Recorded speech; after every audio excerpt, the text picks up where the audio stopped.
Hi, I'm here with Dan DePalma, who is the Vice President of Streamline Transportation Technologies.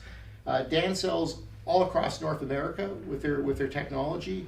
I was hoping Dan can share a couple of tips and learnings. Yeah, I thank you again, John. It's always a pleasure. I'm humbled by the question because sometimes you never see yourself as the guy that's going to give advice.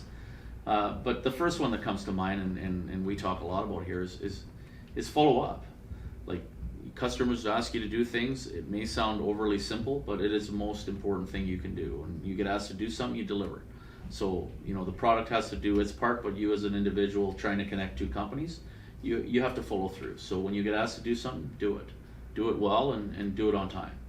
And I think in that process of that, it gets to one of the most critical parts is credibility, right? I mean, I think credibility really matters when you're starting with people, when you're continuing to build with people. People want to deal with people that are credible, and you're going to have your bumps, but look for ways to establish credibility every day, and do it sincerely. Be honest, be sincere about it, and I think those are the two things for me that I try to remind myself of every day.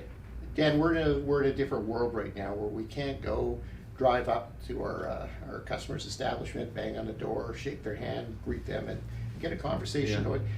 How do you do that effectively in a digital world? Say for people that are trying to form a new relationship, a new customer, they haven't seen you, so they don't have that human connection part. How do you try and establish that via video conference or on a telephone?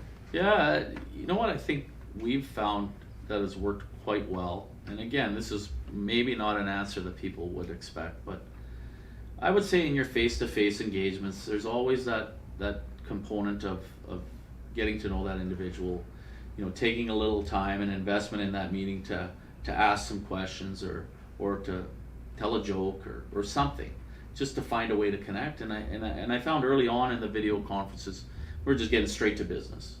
And I think we're all in the same place. We're all missing that, and all probably seeking a little bit of that more personal touch and that relationship type feel that you would have face to face.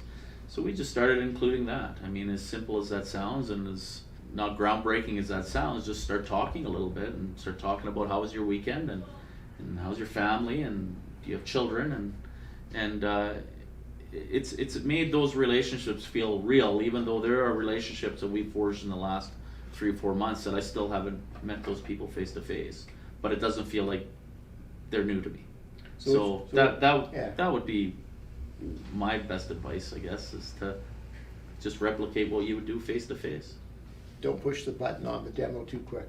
Don't push the button on the demo too quick. And don't be shy to think that the person on the other side of that screen is not maybe a little hungry for the same thing too.